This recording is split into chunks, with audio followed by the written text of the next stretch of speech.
How do you explain to people that your child can see death coming? Not in some vague mystical way. Not like those fortune tellers with their crystal balls and mysterious predictions. No, my daughter can literally see countdown timers hovering above people's heads. Numbers. Cold, hard, unforgiving numbers that tell her exactly how long someone has left to live. Yeah, that's me. That's my life. And if you think that sounds crazy, buckle up because you haven't heard anything yet. My daughter, my sweet, brilliant, occasionally infuriating daughter, can look at a person and see a number floating above their head. Sometimes it's years, sometimes it's months, sometimes it's days, and sometimes, God help us, it's 0. When she sees 0, that person is about to die. Could be minutes, could be hours, but it's coming. And there's usually nothing anyone can do to stop it. Except sometimes there is. Sometimes if we're fast enough, if people actually listen to a 6-year-old girl telling them they're in danger, we can save them. But most people don't listen. Most people think she's crazy, think I'm crazy, think we're running some kind of scam or seeking attention or just plain disturbed. I get it. I really do. If someone came up to me 7 years ago and told me their kid could see death timers, I would have thought they were out of their minds, too. But then I gave birth to Angel. And everything I thought I knew about the world got turned upside down. But I'm getting ahead of myself. Way ahead of myself. Because before I tell you about Angel and her gift in the absolute chaos that is our current existence, I need to take you way back to before she was born. Before I became a single mother, before everything fell apart. We need to go back to when I was 16 years old, wide-eyed and innocent, following my father to work at one of the biggest companies in the city. We need to go back to the summer I met him. Timothy, the boy who would ruin my life and then years later somehow put it back together again. So, buckle up, get comfortable, because this story, it's a long one. And trust me, you're going to want to hear every single word. My name is Maya Marcus, and when I was 16, I thought I had my whole life figured out. Spoiler alert, I didn't know a damn thing. I came from what you'd call a modest family. We weren't rich, but we weren't poor either. We lived in that comfortable middle space where you had enough to eat, a roof over your head, and maybe a little extra for a movie on Friday nights if everyone behaved themselves. My father, Marcus, yes, Marcus, and no, I don't know what my grandparents were thinking when they named him, worked as a manager at Henderson & Associates. It was one of those big corporate companies that dealt with investment and consulting and a lot of people in expensive suits walking around looking important. My mother was a primary school teacher at Lincoln Elementary. She was the kind of teacher kids remember 20 years later. The one who made learning fun, who knew every student's name by the second day of school, who kept a drawer full of Band-Aids and crackers for kids who needed them. It had always been just the 3 of us. No siblings, no cousins living nearby, no crazy aunts or uncles showing up at Thanksgiving with drama and wine. Just us living in our 3-bedroom house with a slightly overgrown lawn in the kitchen that always smelled like whatever my mother was cooking. We didn't have luxury, didn't have designer clothes or fancy vacations to Disney World, but we had each other. And my parents always said that was enough. My parents had raised me right. At least they tried their best. They taught me to be content with what I had, to work hard, to be honest, to treat people with respect, no matter who they were or where they came from. Character over status, Maya, my father would say every single time we passed a homeless person on the street. That's what matters. Not how much money you have, not what car you drive, how you treat people when nobody's watching. That's what defines you. I believed him. I really did. And I lived by those values, being that good girl who did her homework on time, never talked back to her teachers, and helped her mother with the dishes without being asked. I continued in that light, as my grandmother used to say, until my 16th birthday. That's when everything changed. That's when I made the decision that would alter the course of my entire life. I had just finished 10th grade and summer stretched out before me like an endless highway of possibility. Most of my friends were planning to spend their break sleeping until noon, hanging out at the community pool, and binge-watching whatever shows their parents would let them watch. But I wanted more. I wanted to do something useful, something that would help me in the future. "Daddy," I said one morning over breakfast, watching him adjust his tie in the hallway mirror. "Can I come to work with you this summer?" He paused, his hands freezing mid-knot. He turned to look at me, one eyebrow raised. "To work, baby girl, you know summer is supposed to be for relaxing, for being a kid while you still can." "I know, but I want to learn. I want to see what the real world is like. Plus, I'll be applying to colleges in 2 years. Some work experience would look good on applications, right?" My mother smiled from her seat at the kitchen table, her coffee cup halfway to her lips. "She has a point, Marcus." My father sighed, but I could see him considering it. He took his tie off and started over. He never could get it right on the first try. "All right, let me talk to some people at the office. Maybe we can work something out." I jumped up and hugged him so hard he nearly choked on his own tie. "Thank you, Daddy. Thank you. Thank you. Thank you." "Don't thank me yet," he said, laughing. "I haven't even asked. And even if they say yes, it won't be anything glamorous. You'll probably be filing papers and making copies." "I don't care," I said. "I just want to learn." 3 days later, I was standing in the enormous lobby of Henderson and Associates, my mouth hanging open like a complete fool. The place was massive, huge, enormous. Pick whatever word you want. It was all of them and then some. The lobby alone was bigger than our entire first floor at home. Everything was glass and steel and polished marble that reflected your face back at you. People in expensive suits rushed past, their shoes clicking importantly against the floor. Everyone looked busy, purposeful, like they were on their way to make million-dollar decisions that would change the world. The ceiling had to be at least 3 stories high with these massive windows that let in so much natural light you almost forgot you were indoors. There was a security desk right by the entrance, manned by 2 guards who looked like they could bench press a car. A huge Henderson and Associates logo hung on the wall behind the reception desk, all shiny and impressive. "Close your mouth, baby girl," my father whispered, nudging me gently. "You're catching flies." I snapped my jaw shut, feeling my cheeks heat up with embarrassment. But seriously, how was I supposed to not gawk? This place was like something out of a movie. The kind of building where powerful people made powerful decisions. Where fortunes were made and lost with the stroke of a pen. And my father worked here. My regular normal father who wore the same 3 ties on rotation and always forgot to take the trash out on Tuesday nights. It was surreal. The problem was I couldn't officially be an intern. Company policy said you had to be at least 18. Something about liability and work permits and workers' rights and a bunch of legal stuff that made my head spin when my father tried to explain it. But my father had said that morning before we left, I talked to Patricia. She's one of the managers. Tough as nails, but fair. If anyone can make this work, it's her. Patricia turned out to be exactly as advertised. She was probably in her mid-50s with salt and pepper hair pulled back in a tight bun and reading glasses that hung on a chain around her neck. She wore a navy pantsuit that looked expensive and sensible at the same time. When we met her in her office, she looked me up and down like she was assessing whether I was worth her time. "So, you're Marcus's daughter," she said. It wasn't a question. "Yes, ma'am," I said, trying to sound professional and mature.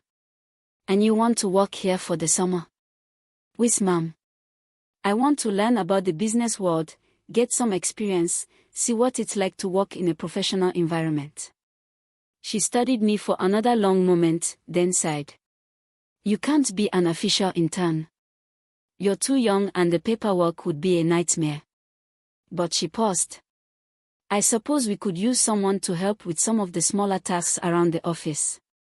Photocopying, filing, running papers from one department to another. Nothing official, of course.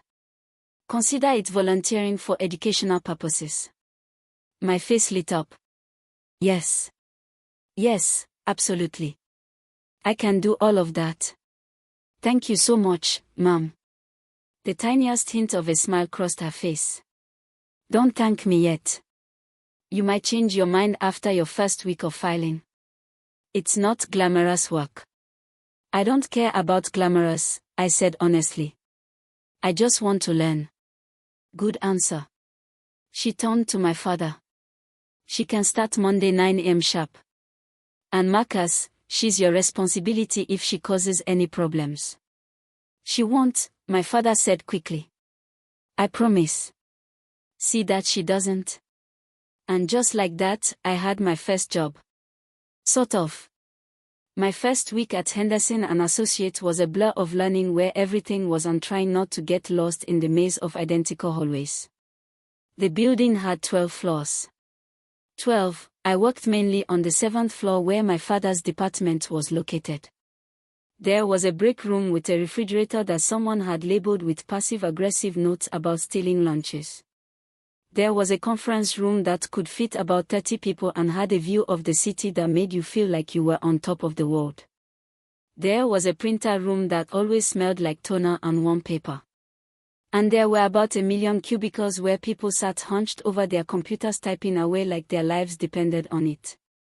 I spent most of my time doing exactly what Patricia had promised, photocopying documents until my eyes crossed, filing reports into color-coded folders that had to be organized just so, and occasionally running papers from one department to another. It wasn't glamorous. It wasn't exciting, but I loved it. I loved the energy of the place, the way everyone dressed like they were important. The fancy coffee machine in the break room that made like 15 different types of coffee. The way people talked about quarterly projections and profit margins and market trends like they were discussing the weather. This was the real world, the adult world, and I was getting a front row seat to it. Plus, everyone was really nice to me. Maybe because I was the boss's daughter. Maybe because I actually tried to do a good job and didn't complain about the boring tasks. But people would smile and say hello when I passed them in the hallways. They'd thank me when I delivered their files. They'd ask how my day was going. It felt good, like I was part of something bigger than myself. But my favorite place in the entire building was the break room. It wasn't anything special really. Just a small room with a few round tables, some uncomfortable plastic chairs, a refrigerator that made weird humming noises, a microwave that always had mysterious stains inside no matter how many times someone cleaned it in that glorious coffee machine. But it was quiet, peaceful, a place where you could sit for 50 minutes and just breathe before diving back into work. That's where I met him. Timothy, the boy who would change everything. It was a Tuesday, about 2 weeks into my summer at the office. I had just finished filing what felt like 3,000 documents about some project I didn't understand. And my back was killing me from being hunched over those drawers. I grabbed my lunch bag from my father's office, a turkey sandwich, an apple, and some chips my mother had packed, and headed to the break room, hoping to find an empty table where I could eat in peace and maybe scroll through my phone for a few minutes. The room was empty, except for one person. A guy, a young guy, probably a few years older than me. He was sitting at one of the round tables near the window eating what looked like leftover Chinese food straight from the container with a plastic fork. And he was, okay, let me just say it. He was gorgeous. Like stupidly, unfairly. Should probably be illegal levels of handsome. He was tall. Even sitting down, I could tell. Broad shoulders that filled out his crisp white dress shirt in a way that should not have been legal. Dark hair that was styled but still looked natural, like he'd just run his fingers through it, and a jawline that could cut glass. When he glanced up as I walked in, I saw his eyes, dark brown, warm, with these little flecks of gold when the sunlight hit them just right. I froze in the doorway like an absolute idiot, my lunch bag dangling from my hand. He looked up and smiled. "Hey, you coming in or just planning to stand there all day?" His voice was smooth, warm, with just a hint of amusement that made me want to die of embarrassment. "Sorry," I squeaked, my voice coming out way higher than normal. "Yes, coming in. I'm coming in now." "Real smooth, Maya. Real smooth." I scurried to a table on the opposite side of the room, my face burning so hot I probably could have fried an egg on it. I pulled out my turkey sandwich with shaking hands and tried to focus on eating. But I could feel his eyes on me. "Don't look at him," I told myself. "Just eat your sandwich. Be normal. Act like a normal person who eats lunch and doesn't stare at attractive strangers." "You're new," he said after a moment. I looked up, surprised that he was talking to me. Yes, kind of. I mean, I'm here for the summer, just helping out. Not officially an intern or anything, just doing stuff, things, helping with things." "Oh my God, Maya, shut up." He smiled again, and I swear my heart actually skipped a beat. Like, I felt it stutter in my chest. "Cool. I'm an intern here for the summer, too. Actually, trying to get some experience before I head back to school in the fall." "Oh," I said, trying to sound intelligent and failing miserably. "That's cool. Very cool. Internships are cool." "Stop saying cool, you absolute disaster of a human being." There was a pause, a slightly awkward one, where I stuffed half my sandwich in my mouth so I wouldn't have to talk anymore and embarrassed myself further. "I'm Timothy, by the way," he said, standing up and walking over to my table. He held out his hand. I stared at it for a second, my brain short-circuiting, before remembering that I was supposed to shake it. I wiped my hand on my jeans because of course my palms were sweating and took his hand. His handshake was firm, confident. His hand was warm and strong. And I tried not to think about how long we were shaking hands or whether it was weird that I didn't want to let go. "Maya," I managed to say without choking on my sandwich. "I'm Maya." "Nice to meet you, Maya." He sat down in the chair across from me, completely uninvited, but somehow making it seem totally natural. "So, what grade are you in?" "Junior, senior." "I just finished 10th grade, I admitted. His eyebrows shot up. 10th grade. Wow, you're starting early with the work experience." "My dad works here," I explained quickly. "He pulled some strings to let me help out for the summer. I'm trying to, figure out what I want to do with my life. Get a head start." "Smart," Timothy said, and he sounded like he actually meant it. "Most kids your age are just worried about Instagram and TikTok. It's cool that you're thinking about your future." I felt a little burst of pride at that. I mean, I still care about social media and stuff. I'm not that weird, but yeah, I want to be prepared, Nothing weird about being prepared, and he said, "I wish I'd thought about it more when I was your age." We sat there for the rest of lunch just talking about school, about work, about how intimidating this building was the first time you walked in. He told me he had just finished his first year of college studying business administration. He said he wanted to work in corporate management someday, maybe even start his own company eventually. I told him I wasn't sure what I wanted to do yet. Maybe something in education like my mom. Maybe something in business like my dad. Maybe something completely different that I hadn't even thought of yet. "You've got time to figure it out," he said, standing up and throwing away his empty container. "You're only what, 15? 16? 16. I confirmed, trying not to feel self-conscious about how young that sounded. "See, plenty of time. You'll figure it out." He smiled at me one more time. "Nice talking to you, Maya. I'll see you around."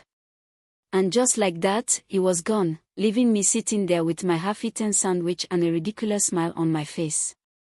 I didn't know it then, but that conversation was the beginning of everything, the beginning of friendship, the beginning of love, and the beginning of the biggest disaster of my life. After that first lunch, Timothy and I developed what I can only describe as an easy friendship. We'd run into each other in the break room most days. Sometimes he'd be there first, sometimes I would be. We'd sit together at that same table by the window, share our lunches, and talk about absolutely everything. He told me about college life, about his classes and his professors, some of whom were brilliant and some of whom had clearly given up on life years ago. He told me about his dorm room and his roommate who played video games until 3 o'clock in the morning. He told me about parties and football games and all the things that came with being a college freshman. I told him about high school drama, about my friends and their ridiculous problems, who was dating who was mad at who posted what on social media and caused the whole thing about my classes and my teachers and my dreams of maybe studying abroad someday, seeing the world beyond our city. Looking back, those conversations were probably pretty surface level. The kind of small talk that happens when two people are just passing time together, learning the basics about each other. But to 16-year-old me, those conversations were everything. I found myself looking forward to lunch every single day. I'd rush through my morning tasks, photocopying, filing, running papers from one department to another, counting down the minutes until 12:30 when I could go to the break room and see if Timothy was there. And he always was. Like clockwork, he'd show up right around 12:30 carrying his lunch in a brown paper bag, and we'd sit in our usual spots by the window and talk. I learned more about him during those weeks.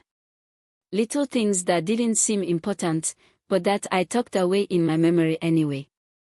Like how he always bought his lunch from this little deli 3 blocks from the office, and he always got the same thing.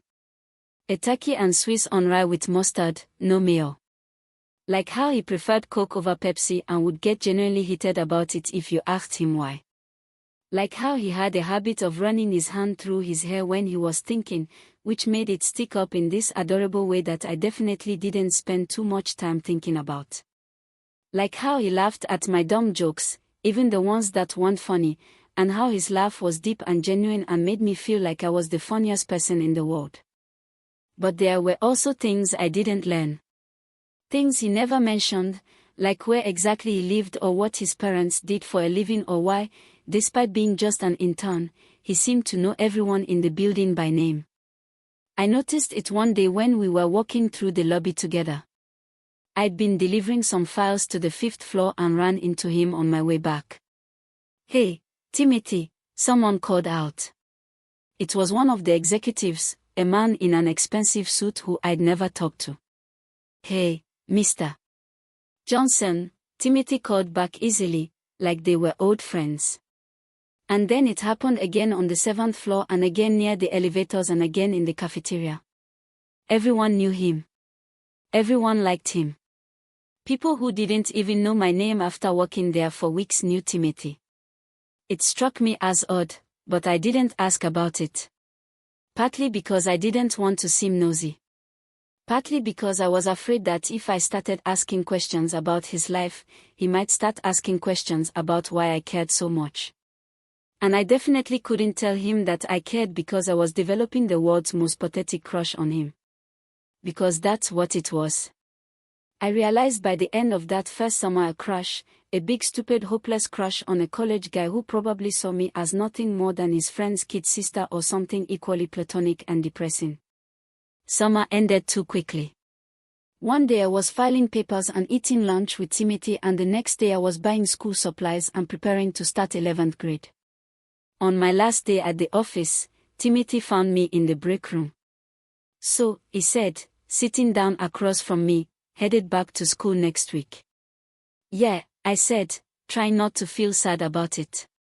"Back to the grind." "You do great," he said. "You are smart. Way smarter than I was at your age." "I doubt that." "It's true." He pulled out his phone. "Hey, can I get your number?" My heart stopped. My number? Yeah. I mean, if that's cool, just to keep in touch. I'll be back at school, too, but maybe we can text or whatever if you want. If I wanted. Yeah, I said, trying to sound casual and not like I was internally screaming. Yeah, that'd be cool. We exchanged numbers. He sent me a test text right there, just a waving hand emoji, and I saved his contact immediately. All right, and he said standing up. I should get back to work. But hey, don't be a stranger, okay? Text me sometime. Let me know how junior year is treating you. I will. I promised. And I did. We texted throughout the school year. Not every day, but regularly enough that I always had something to look forward to. He'd send me memes about college life, complaints about his professors, random questions about how my day was going. I'd send back updates about school, funny stories about my friends, questions about college, and what it was really like. It was nice, easy, comfortable, but more than that, it kept him in my life. Kept that connection alive even when we weren't sitting across from each other in the break room. Thanksgiving break came and Timothy came back to the office for a few days. We had lunch together just like old times and it felt like no time had passed at all. Christmas break was the same. And spring break, this pattern continued through my junior year and into my senior year. I'd go to school, he'd go to college, but during every break, every holiday, we'd find ourselves back at Henderson and Associates sitting in that break room sharing sandwiches and stories. And somewhere along the way, without me even really noticing it happening, my innocent little crush grew into something much bigger, something deeper, something that absolutely terrified me. By the time I turned 18 and started my freshman year of college, Timothy had graduated. He'd gotten a position at Henderson and Associates, a real position this time, not just an internship. He was working in the management division, learning the business from the inside out, working his way up. I'd enrolled at State University, majoring in communications because I still wasn't entirely sure what I wanted to do with my life. But communications seemed broad enough to keep my options open. I'd come home during breaks and holidays, and Timothy and I still met up for lunch whenever we could. But by then, something had shifted between us. Something had changed. The summer after my freshman year of college, when I was 19 and Timothy was 23, I came home and started working at Henderson and Associates again, just part-time just to make some money and stay busy. And that's when I really started seeing him differently. Or maybe I'd always seen him that way, but now I was old enough to admit it to myself. It was a Thursday afternoon. I remember because Thursdays were always slow at the office and the break room was usually empty around 3 p.m. I'd gone to grab a coffee and Timothy was already there standing by the machine with his sleeves rolled up and his tie loosened. He looked good. Really good. He'd filled out more since college, his shoulders broader, his presence more confident. He looked like a man now, not the college kid I'd first met. Hey, he said when he saw me. Long time no see. I was here yesterday, I said, laughing. Yeah, but I didn't see you yesterday. So, long time no see. I rolled my eyes but smiled. How's work? Exhausting. Your dad's got me working on this new project, and it's kicking my ass, but in a good way. You know, I'm learning a lot. That's good. He studied me for a moment, and something in his expression shifted. Became more serious. You look different. Different how? I don't know. Older, I guess. More grown up. I felt my cheeks hit. Well, I am in college now. Not a kid anymore. No, he agreed quietly. You're definitely not a kid anymore. The way he said it made something flutter in my stomach, something warm and nervous and exciting all at once. Timothy, I started, but I didn't know what I was going to say. He stepped closer, just one step, but it was enough to make the air between us feel charged. Electric. Maya, he said, and his voice was lower than usual. Can I ask you something? Sure. Do you ever think about? He stopped, shook his head. Never mind. Forget it. No. What? I pressed. What were you going to say?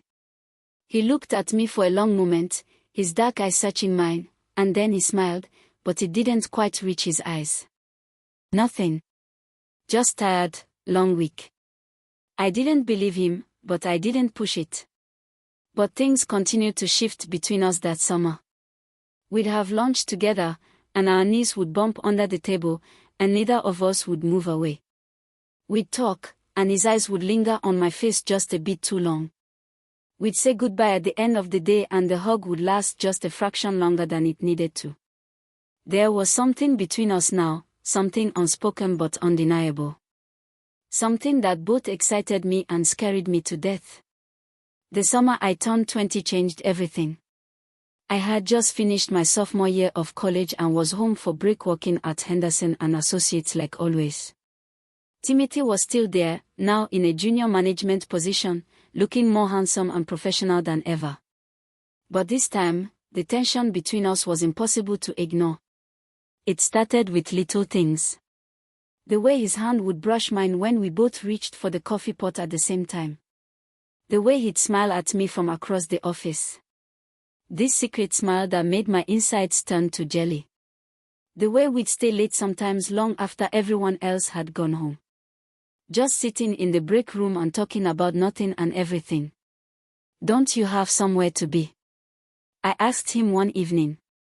It was almost 8 p.m. and the office was empty except for the cleaning crew. Not really, he said. Just my empty apartment. Not exactly exciting. Same. My parents are visiting my mom's sister this week, so it's just me at home. Must be nice having the place to yourself. It's lonely, actually. He looked at me then. Really looked at me, and something in his expression made my breath catch. Maya, he said quietly. Can I tell you something? Of course. He hesitated like he was weighing whether to say what he was thinking. Then he took a deep breath. I really like spending time with you. I like spending time with you, too. No, I mean, he ran his hand through his hair, frustrated. I really like you, as in more than just friends. I've liked you for a while now, actually. But I kept telling myself it was wrong because you were younger and we worked together, and there are like 100 reasons why this is a terrible idea. My heart was hammering so hard I thought it might break through my ribcage. Timothy, but I can't stop thinking about you, he continued, his words coming faster now. And I know that's probably completely inappropriate to say, and you probably think I'm a creep. And I'm sorry. I kissed him. Just stood up, walked around the table, and kissed him. For a second, he froze, clearly shocked. But then his hands came up to cup my face, and he was kissing me back. And oh my God, it was everything I'd imagined and more. When we finally broke apart, both of us breathing hard, he rested his forehead against mine. I've wanted to do that for years, he whispered. Me too, I admitted. Since I was 16, actually, he laughed, the sound warm and happy. You were such a baby back then. I wasn't a baby. I was 16. You were a baby, he insisted. But you're not anymore. And then he kissed me again, and I stopped caring about anything else. After that night, everything changed between us. We started seeing each other, dating, whatever you wanted to call it. We kept it secret, of course. We both knew it was probably not a great idea to advertise that we were together. I wasn't sure how my father would react to me dating someone from his office, someone older than me. And Timothy, well, Timothy never really explained why he wanted to keep it quiet. He just said it was better this way. Easier. I didn't question it. I was too happy to question anything. We'd meet after work. He'd pick me up a few blocks from the office so no one would see us living together. And we'd drive somewhere, anywhere, just to be alone. Sometimes we'd go to this little overlook outside the city where you could see all the lights spread out below like stars falling to earth. Sometimes we'd drive to the next town over and see a movie where we knew we wouldn't run into anyone we knew. Sometimes we just drive around talking and laughing and holding hands, and that was enough. It was perfect, magical, like something out of a romance novel. I was completely, utterly, hopelessly in love. And I was pretty sure he felt the same way. "Tell me something," Timothy said one night. We were at our usual overlook, sitting in his car with the windows cracked to let in the cool night air. "Like what?" "I don't know. Something I don't know about you, something real." I thought about it for a moment. Sometimes I'm scared that I'm not good enough. Like everyone expects me to have my life figured out, and I'm just making it up as I go along, hoping I don't mess everything up. He squeezed my hand. "You're more than good enough, Maya. You're incredible. You're smart and funny and kind, and anyone who can't see that is an idiot." "What about you?" I asked. "Tell me something real." He was quiet for a long moment. "Sometimes I feel like I'm living someone else's life. Like there are all these expectations on me and I'm just trying to meet them, but I don't know if it's what I actually want." "What do you want?" "I don't know," he admitted. "But being with you, that feels right. That feels real." My heart swelled. "Timothy, I love you," he said. And the words hung in the air between us like something precious and fragile. I know it's probably too soon to say that, and I know we've only been actually together for a couple months, but I've known you for years now and I'm sure I love you, Maya.